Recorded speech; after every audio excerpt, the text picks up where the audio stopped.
매일 묵상의 집 출애굽기 14장 1절에서 14절. 출애굽한 이스라엘이 비하이로답 곧 바알스본 맞은편 바닷가에 장막을 칩니다. 다시 말해 이스라엘은 바다의 길이 막힌 장소에 텐트를 친 것입니다. 곧 이스라엘은 광야와 바다 사이에 갇힌 신세가 된 것입니다. 그러자 그 소식을 들은 바로가 마지막 기회로 여기고 이스라엘을 공격하러 미친 듯이 달려온 것입니다. 그 백성이 도망한 사실이 애굽 왕에게 알려짐에 바로와 그의 신하들이 그 백성에 대하여 마음이 변하여 이르되 우리가 어찌 이같이 하여 이스라엘을 우리를 섬김에서 놓아 보내었는가 하고 바로가 곧 그의 병거를 갖추고 그의 백성을 데리고 갈새 선발된 병거 600대와 애굽의 모든 병거를 동원하니 지휘관들이 다 거느렸더라. 여호와께서 애굽 왕 바로의 마음을 완악하게 하셨으므로 그가 이스라엘 자손의 뒤를 따르니 이스라엘 자손이 담대히 나갔습니다. 애굽 사람들과 바로의 말들, 병거들과 그 마병과 그 군대가 그들의 뒤를 따라 바알스본 맞은편 비하히로 곁 해변 그들이 장막 친 데에 미치니라. 아무리 생각해도 바로는 지금의 상황이 받아들여지지가 않습니다. 이스라엘에 대해 도무지 참아지지가 않습니다. 이렇게 당하는 것으로 끝낼 수가 없습니다. 그러나 바로는 여전히 자신과 애굽이 사는 길을 모르고 있습니다.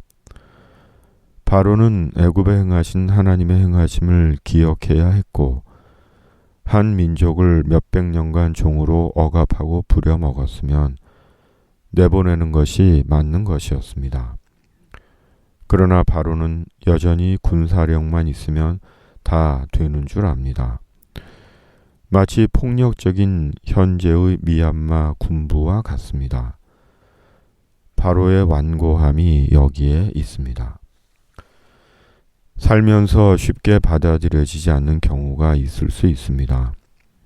도무지 용납되지 않고 참을 수 없는 일을 만날 수 있습니다.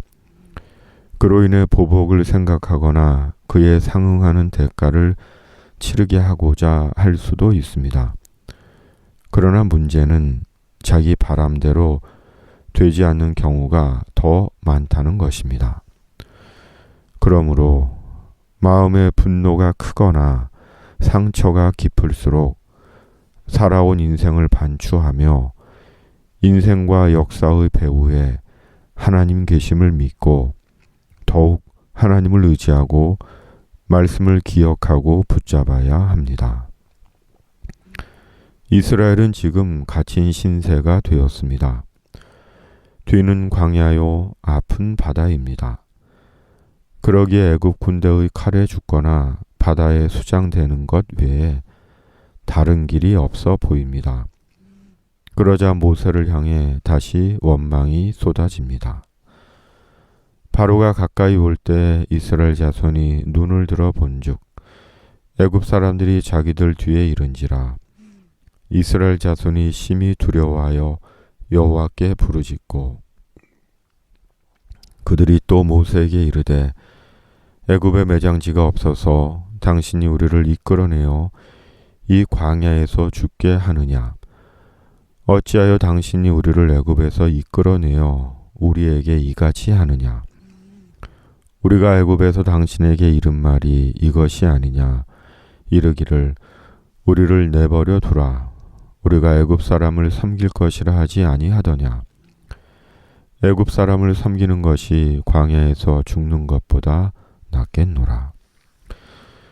인생이 막다른 골목에 처할 때 남을 원망하고 불평이 나올 수 있습니다. 마음이 부정적이 됩니다. 죄성을 가진 연약한 인간의 자연스러운 반응인지도 모릅니다. 그리스도인도 마찬가지인 경우가 많습니다. 그러나 곰곰이 주 안에서 살아온 인생을 되돌아보면 때마다 일마다 우리를 도우신 신비로운 하나님의 손길을 발견하게 됩니다.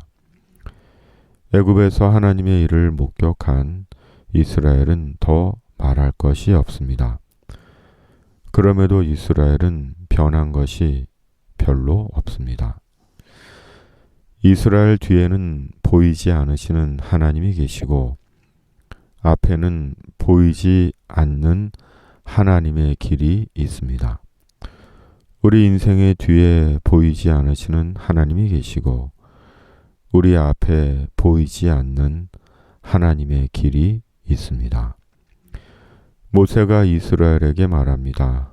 모세가 백성에게 이르되 너희는 두려워하지 말고 가만히 서서 여호와께서 오늘 너희를 위하여 행하시는 구원을 보라. 너희가 오늘 본 애굽 사람을 영원히 다시 보지 아니하리라. 여호와께서 너희를 위하여 싸우시리니 너희는 가만히 있을지니라. 주님, 우리 인생의 뒤에 보이지 않으시는 하나님이 계십니다. 우리 앞에 보이지 않는 하나님의 길이 있습니다. 인생의 어떤 상황 속에서도 우리를 위하여 싸우시는 주님에 대한 믿음을 주시옵소서. 코로나19를 속히 종식시켜 주시고 미얀마를 긍휼히 여기시며 세상에 하나님 계심을 보게 하여 주시옵소서. 인생과 역사의 뒤에 계시는 하나님을 믿는 묵상의 집이게 하여 주시옵소서.